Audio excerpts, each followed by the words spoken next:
Free agent deals and trades became official. We also had the second day of the California Classic. Welcome to Game Time. Chris Miles here with Dennis Scott, also known as 3D. And when we're together, we're doing it like we're doing it to do it for TV. Let's go. Bronny James set out the first Summer League game on Saturday, but did take the court on Sunday against the Miami Heat. We start with LA and Miami Sunday afternoon clash. We start with Bronny James. Oh, wait. Did you see the hang Wait a time? minute, I knew he had hops. At the end. Pause the video right there, it seemed like. Float. But hold on. Duncan's one thing. Hitting corner threes, cashing out. Now that's going to be important. You got to make those open shots. What about Khalil Ware, the all-rookie selection? Oh, watch your head. Oh, my goodness, Khalil. 12 points from last year's lottery pick for Miami. That's go-go gadget on that one. LA up 12 at the half. Connect 4 with only 4 points in the game. More on him in a second. High off the glass on that one. Cole Swider, though, back-to-back 20-point games for him. Shot 7 for 10 from the field in both games in the California Classic. Swider with 20, and the Lakers win 103-83. That is your final score. But Bronny James, 10 points in 11 minutes, 3D, looked more comfortable today than we saw all of last season and all of last Summer League. What do you make of what we saw from him in his debut this year in the summer? I'm more confident. You can watch him running up and down the floor. His instincts, that steal to go down and get that dunk. It's just happy for the young man because we know he's on that microscope. So you thought he was lost there for a second. You see the instincts, you get the steal, you out and running. And yes, I knew he had hops, Chris, but this right here lets me know this young man's been in the gym, been in the weight room, and worked on his body. Now, big picture, you have to knock down this shot because now this is your dad, this is Luka, this is someone else throwing and kicking. Can you make this shot consistently? Guess what? You can help stretch the floor for your team. Now, transition-wise, you're just super athletic. You get out and run, but this is draw and kick. Connect, yes, love the pass. Guys running at you, knocking down shots.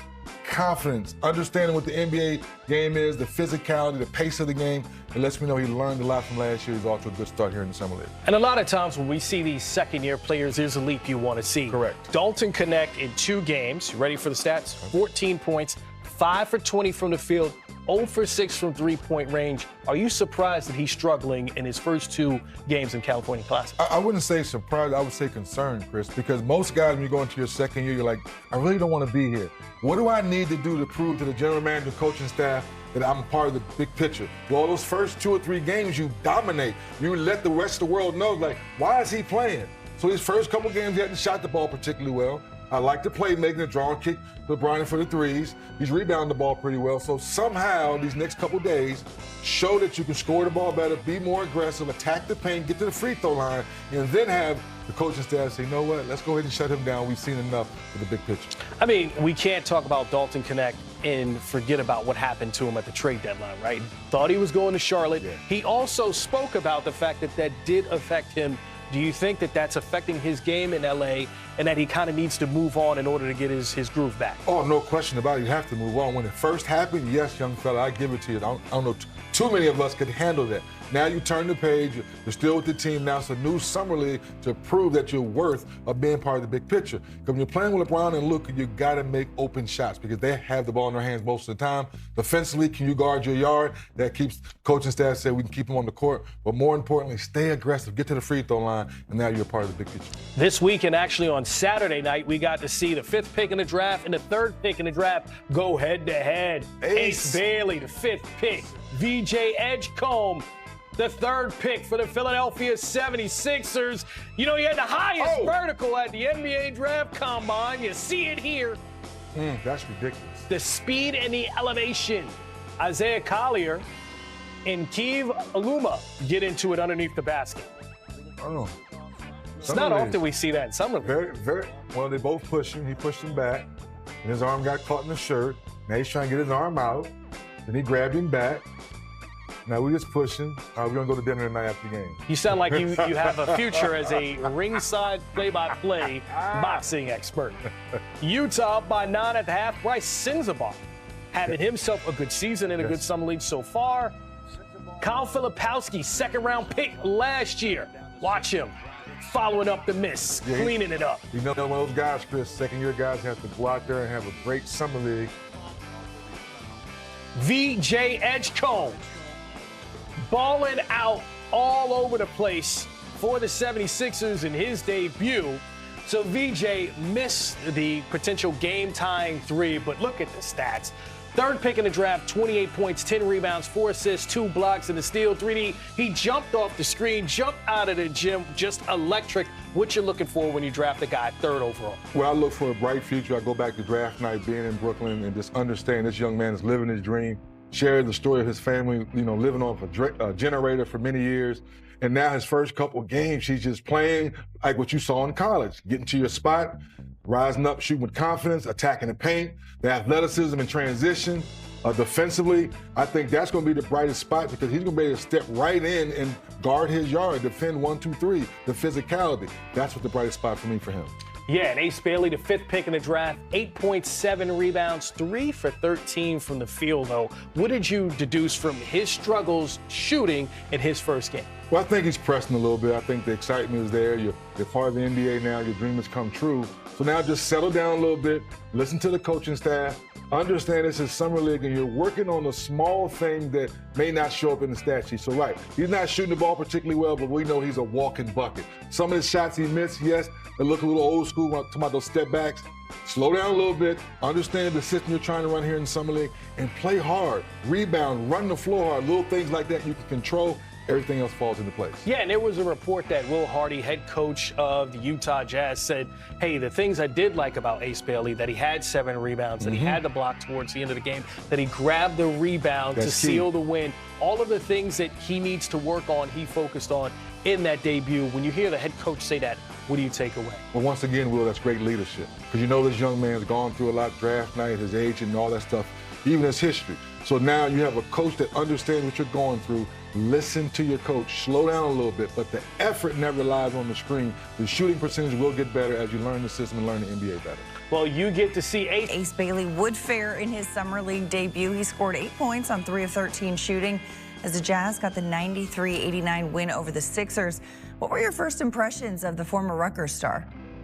Well, I thought that he struggled a little bit, quite honestly, tonight. But what I was really looking for was just his approach in warm-ups, and it was what I expected. It was as jovial as we've come to expect of him in various settings. There was a lot of talk about how he was apprehensive to be in Utah. I didn't think any of that was based in reality, at least his reality. I think most of that came from his representation. But whether you were watching the media availability on draft night or the introductory press conference or tonight's warm-ups, you could see he looked nothing but happy to be there. There was a huge fan reaction for him. His play, though, illustrated that he still got a long way to go, and we knew that. We knew there was extreme upside, but some growing pains were going to be necessary along the way. He's got to learn to operate within the flow. Didn't have a great shooting night tonight, but I think still you could see the talent, and I love the fact that they put him back on the floor in the last defensive possession of the game where they were guarding against the three-point line just to get him that rep, not because he was their necessarily most polished defender, but to get him that game experience. That's what Summer League is all about. Right. Now, Adam, you mentioned there was a lot of talk about that rumored apprehension about Bailey's willingness to be in Utah. He made headlines when he said after being drafted that he had no idea he was even on Utah's radar. So there were questions about whether or not he would even show up. Apparently things quieted down. So what do you make about how he's handling himself so far? Well, again, I think a lot of that came down to the decisions of his representation. I don't think Ace Bailey has ever said he didn't want to go anywhere. And since we have seen him do the talking, I think everything has been all positive. He's been nothing but happy. Again, jovial is the word that keeps coming up with him.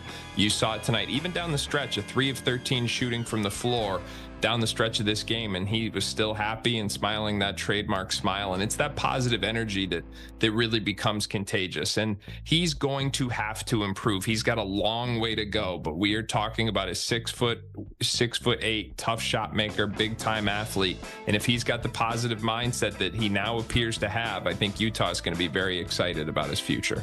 Now, Ace Bailey, not the only first rounder for the Jazz. Walter Clayton Jr. also making his debut, Utah's number 18 overall pick in this year's draft. He looked like a difference maker early, Adam. What did Clayton show you in his Summer League debut? Well, I think what Clayton showed is that he understands how the role is going to be different. Right away, two things were evident in his approach tonight. Number one, he was really locked in on the defensive end. He was picking up 3/4 court. He was being active, getting his hands on a lot of balls. And then number two, he was being a distributor. He wasn't letting the ball stick. He was moving it. He was finding people. I think he ended up with 6 assists. Now, the shooting everybody knows about, although I will say that a little bit of a reality check in terms of realizing that the floor, it's a little harder to get your shot off at this level, even in summer league, than it was in college basketball. So that's going to be an adjustment. But clearly he knows what he has to do. He's got to have a better defensive effort than he was known for in college, and has to really embrace being able to play that point guard position or slide off the ball when he was on the floor with Collier. So you saw everything from Clayton tonight, and you also saw a pretty self-aware young player who understands what he's going to need to